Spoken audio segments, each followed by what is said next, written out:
Hey everybody, JT here. Uh, Today's episode of Becoming Average at Yu-Gi-Oh! Is going to talk about some actual gameplay. The past videos we've talked about a lot of theory and deck building and stuff prior to the tournament. But today I've got a couple of examples that I want to go over to touch on some actual gameplay and making the decisions in the middle of a game. Um, so it's not to say that everything that I'm about to tell you today is going to be the absolute 100% right decision because it's not. These are the decisions that I either made in a particular scenario or that I would make when playing a game that I believe gives me the highest win percentage and gives me the best chance of winning the game. Sometimes I have a tendency to bias towards the clever play. It's a weakness of mine that I try and correct while playing. And I also have a tendency to try and play around with things too much and not try and put enough pressure sometimes. Um, so I think it's important to reflect on your gameplay as a player and be able to identify where your weaknesses are. So here, this first screen that I have is a bit of a snapshot from a game that I played recently. Um, it was me and someone from locals, and it was in a tournament. And this was game three, and the game had been going on quite long. It was a very back and forth game, and towards the end of the game, this was the board state. So my opponent has Set Monster, Kaiku, Thousand Eyes, and a Magician of Faith. I have a Set MST.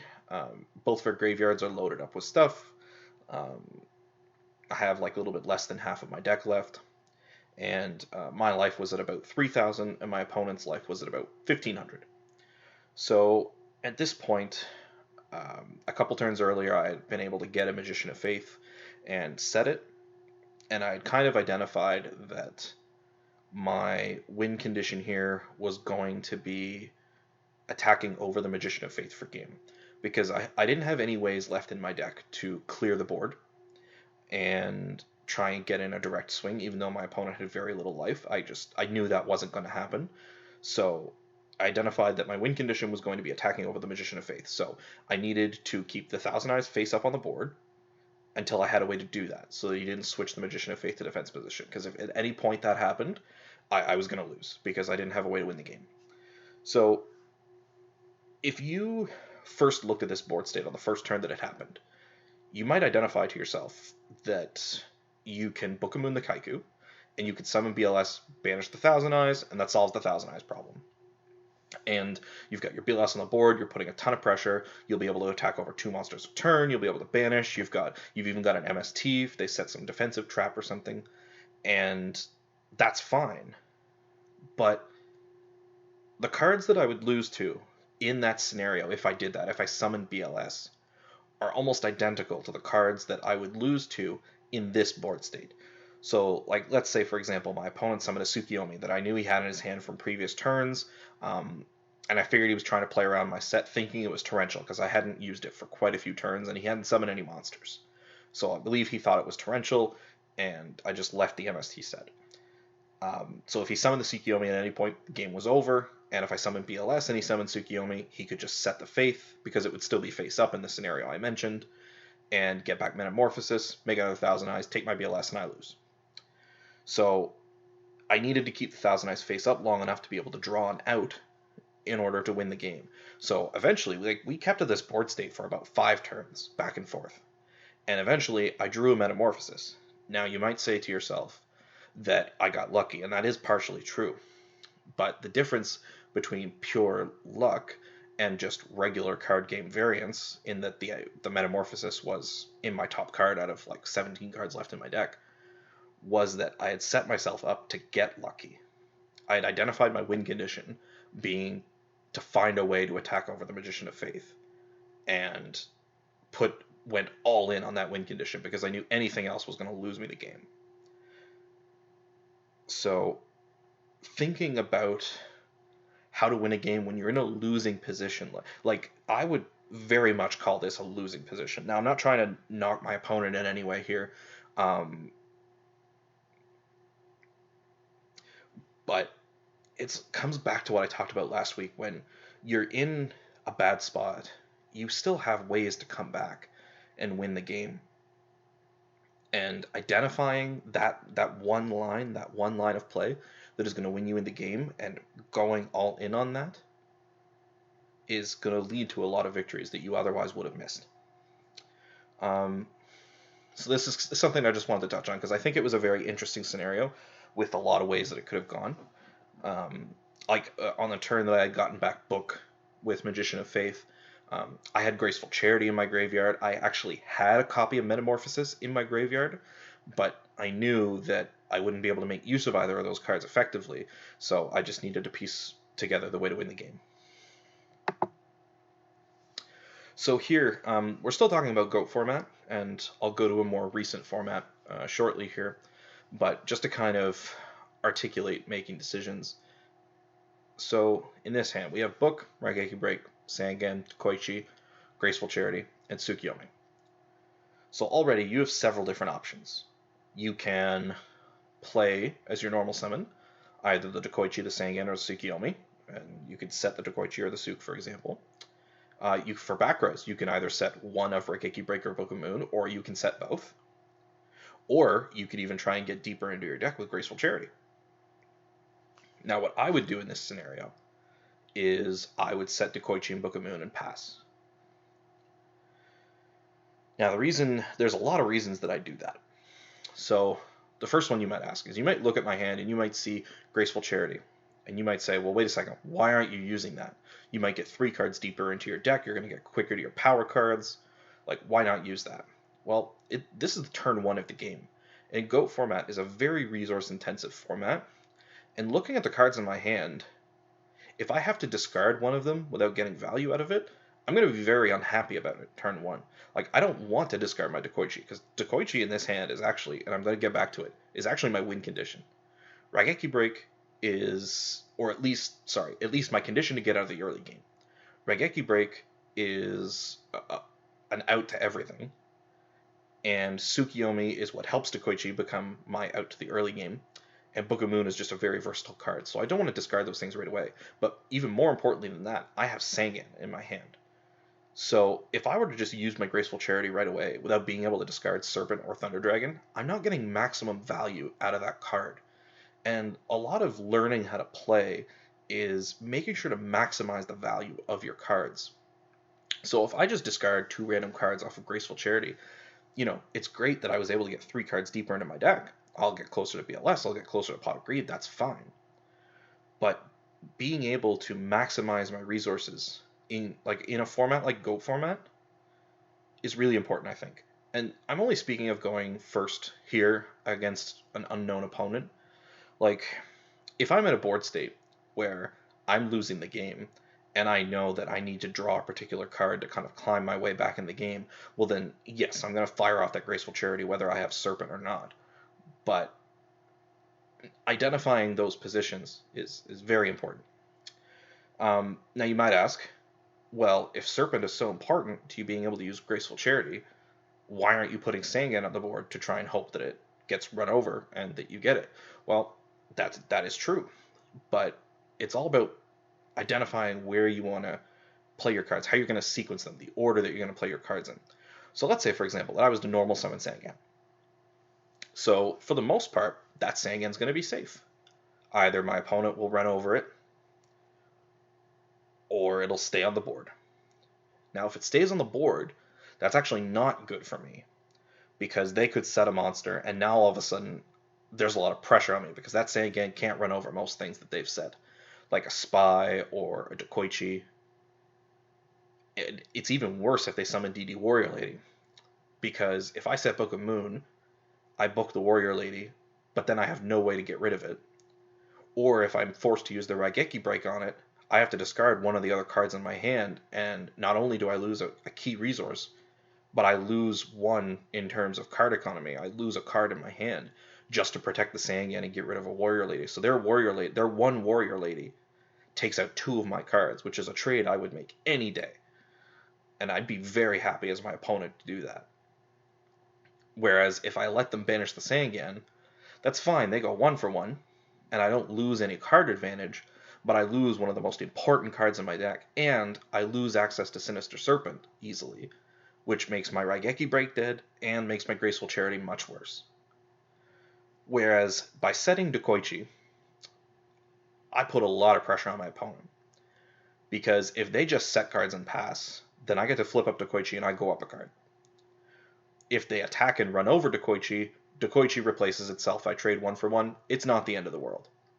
If they Nobleman cross out Dokoichi to banish it, that's also not the end of the world because I traded 1 for 1. But by setting the Book of Moon, I can protect Dokoichi from the monsters that prevents its effect from going off, like Blade Knight and Mystic Swordsman level 2, because they can just attack and destroy Dokoichi without triggering its effect.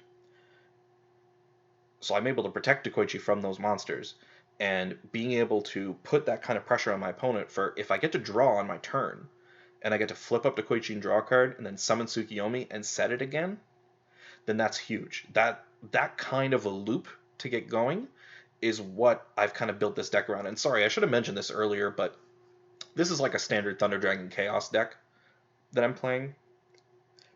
So I've identified in this case that my game plan is to abuse Dokoichi and Tsukiyomi.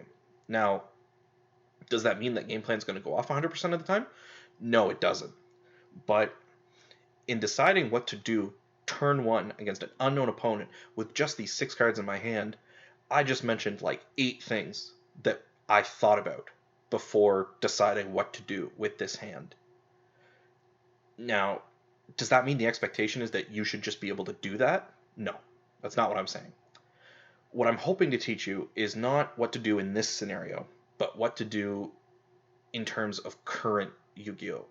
And how you're going to approach a particular hand, a particular game state, and try and not only think about this turn 1, what's going to happen, but also think about the turns ahead. Because by saving the Graceful Charity, for example, and waiting until I get Sinister Serpent or Thunder Dragon, that allows me to get an extra resource and keep it out of my deck that otherwise I wouldn't have been able to. And that resource can be the difference between winning and losing the game.